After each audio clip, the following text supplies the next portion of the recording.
ஆன்மீக அன்பர்களுக்கு எனது ஆத்மார்த்தமான வணக்கம். பாண்டவர்களை பார்த்துருக்கீங்களா? அவங்களுடைய பக்தி தான் எவ்வளவு பெரியது.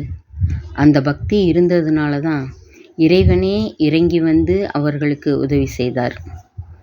என்னதான் படைபலம் மிக்கவனாக துரியோதனன் இருந்தாலும் கடவுள் யார் பக்கம்? யார் நல்லவர்களோ அவர்கள் பக்கம்தானே. எவ்வளவு கஷ்டத்தை அவங்க அனுபவிச்சிருப்பாங்க பாண்டவர்கள். இருந்தாலும் இறுதியில் அவர்களுக்கு வெற்றிதான்.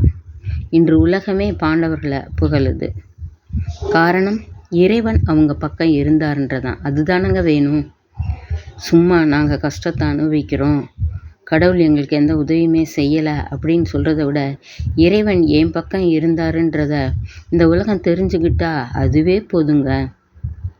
சரி, ஒரு பட்டாணி விதையை நம்ம எந்த நிலத்தில் ஊன்றோமோ அந்த நிலத்துக்கேற்ற தன்மைக்கேற்பையா அது மாறி வளருது.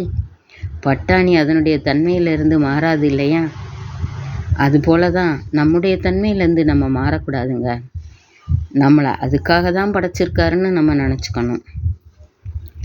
சேத்துல வளர மீனை வெளியே எடுத்து பாருங்க. சும்மா லைட்டாக கழுவுனாவே போதும், சேரெல்லாம் ஓடி போயிடும்.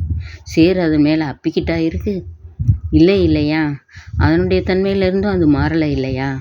அதுபோல் நல்லவங்களாக வாழணும்னு நினைக்கிறவங்க எவ்வளவு கஷ்டம் வந்தாலும் நம்முடைய தன்மையிலிருந்து மாறக்கூடாதுங்க.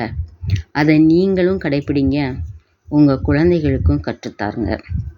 நம்ம மீண்டும் அடுத்த வீடியோவில் சந்திப்போமா?